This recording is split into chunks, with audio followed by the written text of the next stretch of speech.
Yes, the trade deadline just a few days away. We'll have coverage for you all day long on Monday starting at 8 a.m. Eastern Time. Sportsnet will take you through everything that's happening around the league until 2 o'clock Eastern Time.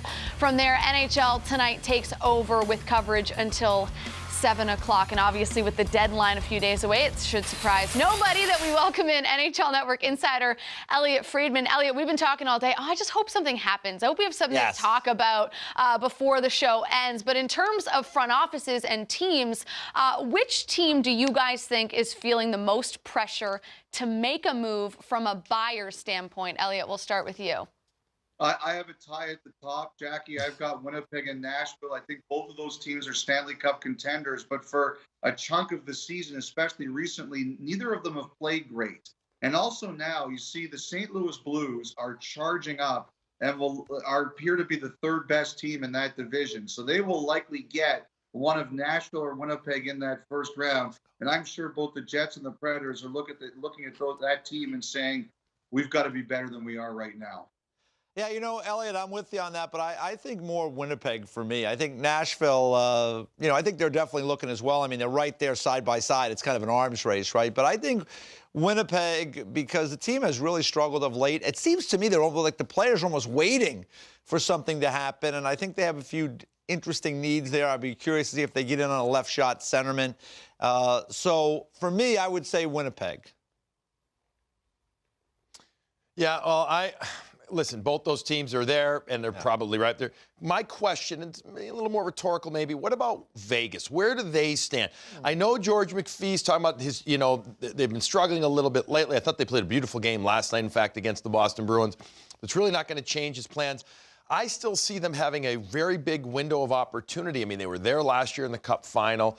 I think the West is completely wide open. Could they sneak in and make a bigger move perhaps than some of us realize, Elliotte?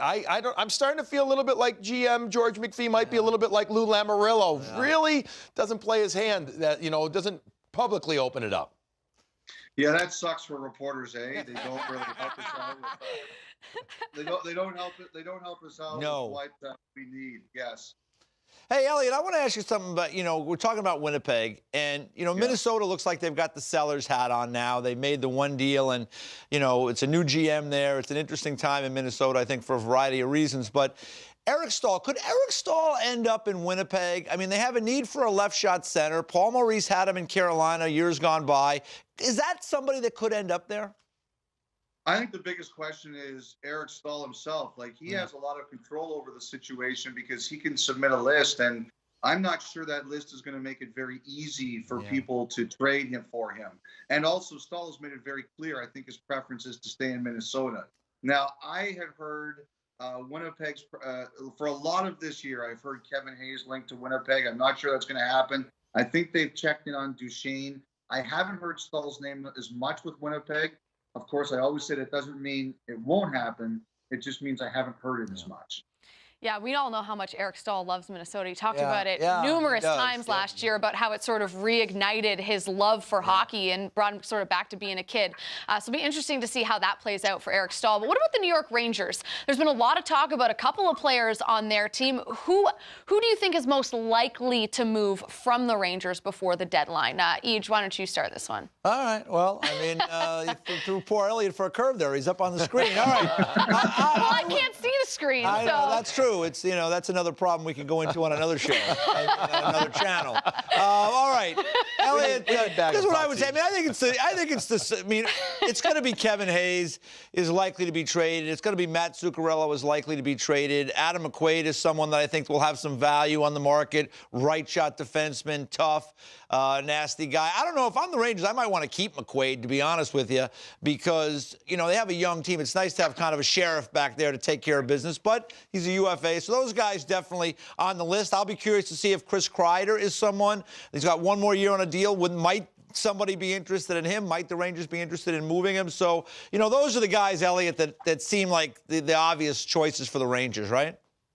I do believe all that, and I believe action on all three of those players is picked up. I wonder if there was a time that the Rangers were a bit concerned that the market for some of those guys wasn't going to be as strong, but I don't think that's the case anymore. Hayes, I've heard there's been a few teams asking about him. if Nashville doesn't get Duchesne, I think Hayes could be high on their list. Zuccarello has been on fire as of late. I think the action has picked up on him. Teams like Calgary and Dallas, among others. And at McQuaid, we've heard everything from Toronto to Tampa for him. So the Kreider, I've just heard the ask is really high. Yeah. The ask is really high for Kreider because he's got that year. But I just look at those Ranger guys, and I don't think they're going to have any trouble moving any of them if they want to. No, I don't think they'll have any trouble at all, except for the asking price. That's what it comes back to.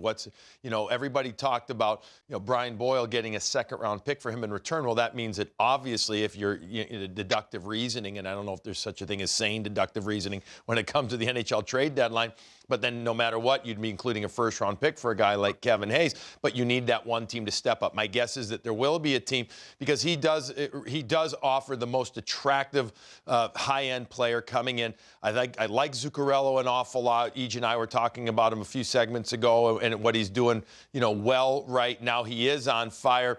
Come playoff time, he's proven he can do pretty well. But I still think when it's all said and done, Kevin Hayes is hands down, by far, the biggest Ranger prize out there to go to a team. Yeah, we've heard a lot about Hayes over the last 6 weeks. We've also heard a lot about Matt Duchene. Everybody talking about Matt Duchene to Nashville, Nashville, Nashville.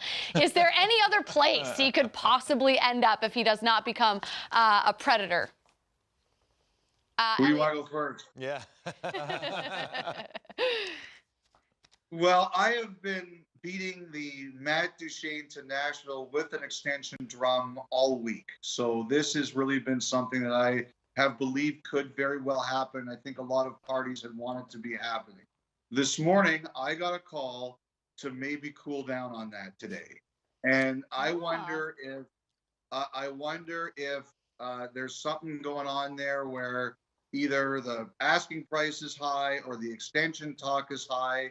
And I'm always wary about this because, as all of you guys know, it tends to go like that, right? Like things change on a daily or hourly basis. But I got told today, maybe not as likely, though I still think there's always a chance that could change. Because I do think the Predators love Duchene, and I do think that is a place that he would love to play. But I just heard today it had cooled down and not to push it as much. So we'll see where it goes. But I think if it's not Nashville, I think it could be Columbus. I think it could be the New York Islanders. And I think there's an outside chance it could be Winnipeg, although I don't think that's their top preference. Yeah, I was going to bring up the Islanders, exactly what you were talking about there. How much would they be a legit player in trying to make a move like that? I mean, have they overachieved this year, or is this really just what their team is with a guy like Barry Trotz behind the bench? I think that's the big question. Does Lou Lamoriello think that this has staying power? He's getting some phenomenal performances from depth guys there. Obviously, they have nice balance up top, but no superstar. Barzal's going to be, but I'm just saying he's not at that big superstar level just yet. Does Duchene help elevate this offense? Rhetorically, asking. Yes, I think he would. He'd have to buy into exactly what Barry Trotz is preaching there. But when all's said and done, I think he would bring him some big offense. The question becomes, what would they have to give up? I mean, I think the bigger question is really not about where these guys end up, is what does Ottawa want to see when it's all said and done? Out of the, in this return? Are there players that can step into the lineup right now, or is it more like 2-3 years from now when the whole grand plan is supposed to be happening? Well, they said they're gonna spend to the cap in 5 or 6 years, no matter what the situation is. So, I mean, I guess for Ottawa, that's the plan. I want to go – I got to ask Elliot this question, because this is the question I have for everybody who keeps talking about Nashville for Duchene and an extension. How does it work financially? Because I know they've got a lot of guys under contract making some significant money there. Elliot, does it work for them financially? Well, depending on what Duchene wants, the answer is yes. Like, one thing we've seen about David Poile is he's got big brass ones, right? Like, he's not afraid to make big deals. And so, he only has one player with a no-trade clause, and that's Pekka Rinne. So he, depending on what it would cost him, he could move bodies around. And he has the flexibility to do that. And I think one of the things I'd heard was that he was kind of talking to some of his RFAs. He's got 3 big ones. Sissons has arb rights. Fiala does not.